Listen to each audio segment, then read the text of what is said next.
Good evening, villagers, and welcome to the public safety meeting here May 8th at 5:30 p.m. Calling to order on everything. Thank you for joining us today. I am Trustee Keller, new chair. We're going to go for roll call here. So we got Trustee Olson, Here. Trustee Porter, Here? and then, as I said before, Trustee Keller here. And do I call both chiefs? No. We're just present. Just present. Next subject, comments from the floor. It looks like we do not have any participants. I don't blame them. It is absolutely gorgeous out today. Number Agreed. 4. We are going to go to the minutes, approval of the minutes. Cannot vote on this because I was not partaking as chair then. I move to approve the minutes from the public safety meeting on April 10th, 2025. And I second. All right. So, both of you, yes? Just Yes. I mean, say, point of clarification, you said April 10th? That's what it says on here. yeah, it does say April 10th. Oh, it was Oh, not it the says, 10th. we got April sorry. 11th on here. It was April 10th, though. Was it? Okay. Yeah. I just want to make sure that the thing that I'm reading is Yeah, I got it on the agenda right April here. 10th. Okay. All right. Yeah. I don't know why it says 11th on mine. That's okay. We needed a discussion. That's true. Good discussion. Beautiful. I'll approve. Say Yes. Aye. Aye. Perfect. Number 5, we have the police chief's report. So, Chief, take it away. All right. So relatively short this evening. The only item that I have on the memo for you is that 4 of us, including our office manager, attended the law enforcement memorial dedication for St. Croix County. There were 4 names that were placed on that wall. It's beautiful. If you get a chance to see it during the day, it's amazing. And then at night, the thin blue line is illuminated. So if you do get to get there, it's down in the courtyard area in front of the sheriff's office, so on the lower level of the government center up there. And so it was a very nice ceremony to dedicate that location. Really came as an impetus after Katie Lysing was killed and during the reconstruction of or the expansion of the government center. They talked about the fact that it had been removed from the plans, and then after Katie was killed, it was placed back in. There was also some funding that came from all the fundraisers that the group put together, and so there was the 3-fold. One of them was to train officers on wellness. Another one was to get officers out to the National Memorial last year in D.C., and then the third prong of it was to put some funds toward the St. Croix County Memorial. So all of those things came together, and it was a nice ceremony last Monday. You will see then the incident breakdown. You'll see 2 different ones. If you remember at the last meeting, for those of you that were here, my admin assistant has been out sick, and so we did not provide the breakdown. But basically, it's the breakdown from the March meeting to the April meeting, and then the second one is from the April meeting to earlier this week. There's nothing that's kind of out of the ordinary or that jumps out at me as being, a concern or something we're going to need to focus on. Just kind of the typical calls for service for a month. Can I ask a question? Yeah. Animal complaints, 3. Anything we just went over for a year and a half? It's I think most of those would have been animals at large. Okay, So, cool. Yep. That seems to be my recollection of reading reports is it's mostly animals It at was a large. while ago, yeah. So, Yeah. thanks. And then as part of the April meeting, we would have had the overtime expenses. We do those quarterly. And so as you may have remembered, and for Chair Keller now, we typically budget about $5,000 per year for officers for overtime, and that could be anything from training to court appearances that they get subpoenaed to maybe a case goes over the end of their shift. The way that officers are paid overtime is it's anything over 8.5 hours during their shift. Or on days that they have off. So we're doing well as far as the numbers for this year so far. And then the last item that you'll find is the written verbal warning and citations by officer. Just an opportunity to kind of show which officers are giving warnings and citations. The goal for the department is 66% warnings and 33% citations. As I've mentioned before, that's not a quota. I'm not saying that they need to make 6 traffic stops or 9 traffic stops by the end of the month. It's just we want to see more education and kind of giving people the opportunity to make changes. there's obviously times when somebody's going 20 miles over the speed limit that we're going to bypass the warning and just make sure that they fix that problem. And then you'll notice that, in a couple of months, the sergeant and I might be kind of light because now that we're doing the training, all of those numbers will go to Officer Vargas as far as the traffic stops, because he's now driving, making decisions on who to stop and what kind of violations to stop.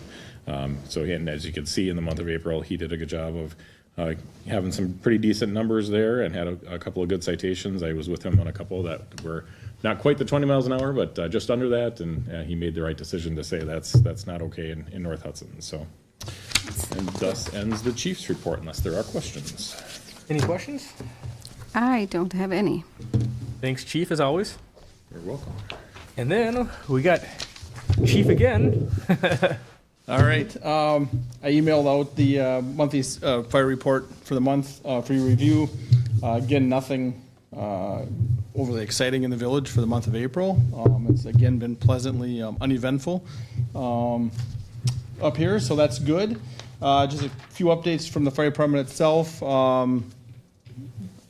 Just completed the last liquor license fire inspection for the village for the requirements for that. We have a couple outstanding issues that have to be taken care of. Nothing that would stop anybody from proceeding with the process. So everybody's good in the village in that respect. So that was good. And then next week we will be interviewing 4 people for our new fire inspector position that we were approved for in January. So hopefully July 1 we'll have an additional fire inspector in place to help take some of the workload off our one fire inspector. Yep. So Yeah, that'd be nice. I believe that. yeah. So any questions?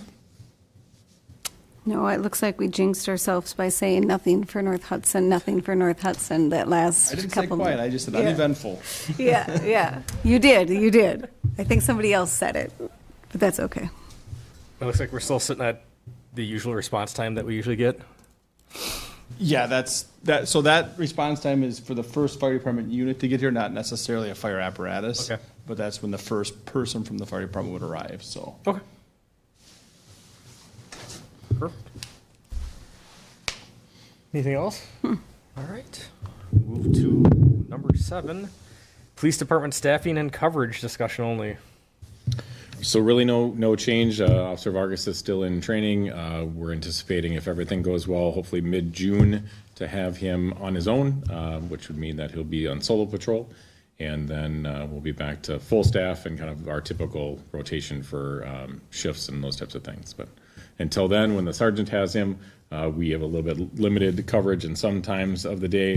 And when I have him, then we go back to kind of everybody being on that schedule, because it just means that I go to on the schedule that he would be on. So he's with Sergeant Hecht. Wow, that was a flashback. Sergeant Hecht right now, and I will be back with him in early May. So we'll get a couple of those. Early June. We'll get a couple of shifts, and I'll do hopefully my last night shifts of my career, but we'll see. Yeah. And but things are going well as far as coverage and staffing. Excellent. Questions? Nope, I just spoke to him when I was back there. He said he's liking it in front of his boss, so everything went well. Yeah, we've trained him well. Yes. The shock collar works. Yep. Great. Program robots. Number 8, police department capital and equipment planning discussion only. Yeah, so again, nothing's really changed on that. We're still working on getting numbers for replacement of rifles. And then I spoke with Gina about the transition of the old municipal clerk of court's office. And right now, there's a little bit of a lag.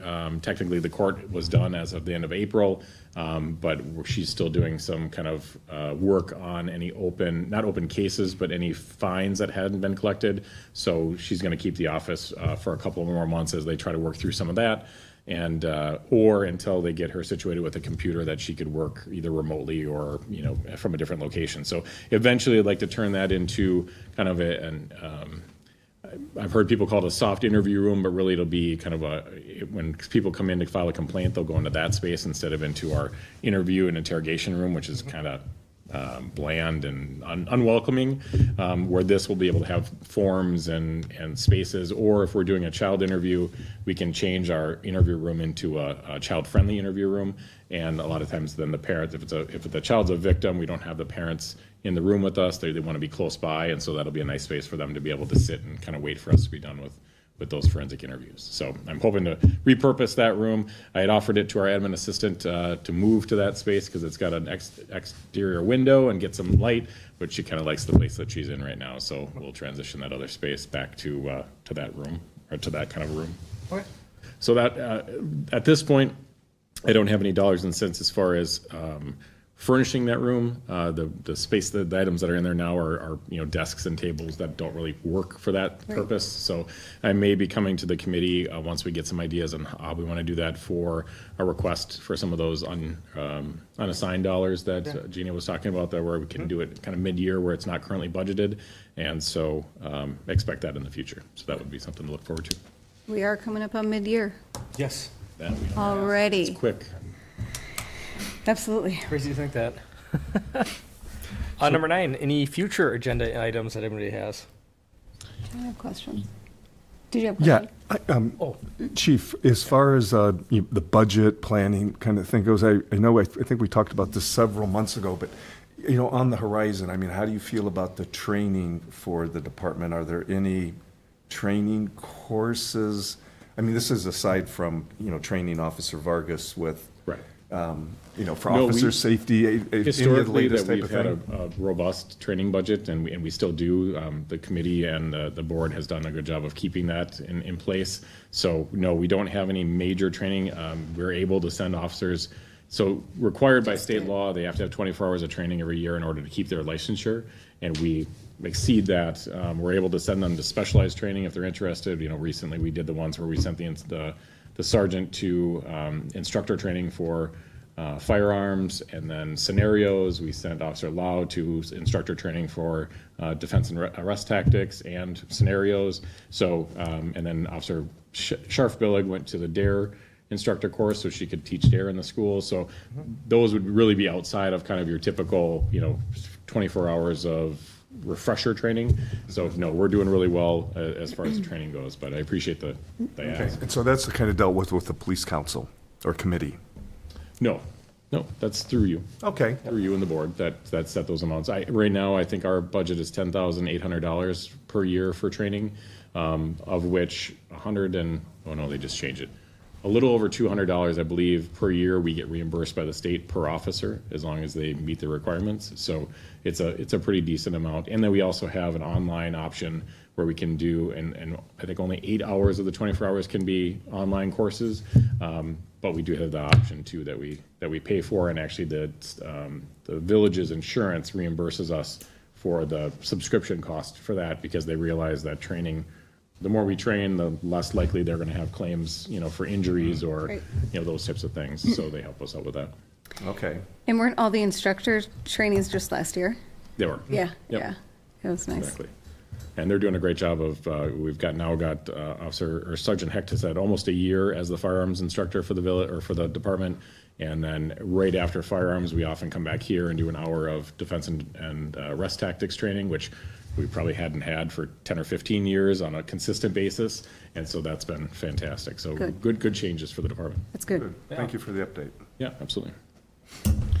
For future agenda items, there is one item that I need to bring before the committee. I didn't want to give it to you on your first first meeting as chair, but we do need to start having a discussion about the Hudson first responders. I won't get into too much detail now because we'll talk about it, but typically they respond or had responded in the past to all medicals in the village, and then there were some questions on who covered what, and so I'll give you the background, and I'll invite the director of the current Hudson First Responders Group to come in and kind of talk about where they've been and where they want to go, and then we can talk about what the next steps would be for the village. Okay. So Sounds I would great. like that as an agenda item. That sounds good. Any other items? Me. Then I think that we are going to be able to adjourn at 5:44 today. So everybody enjoy the evening. Thanks.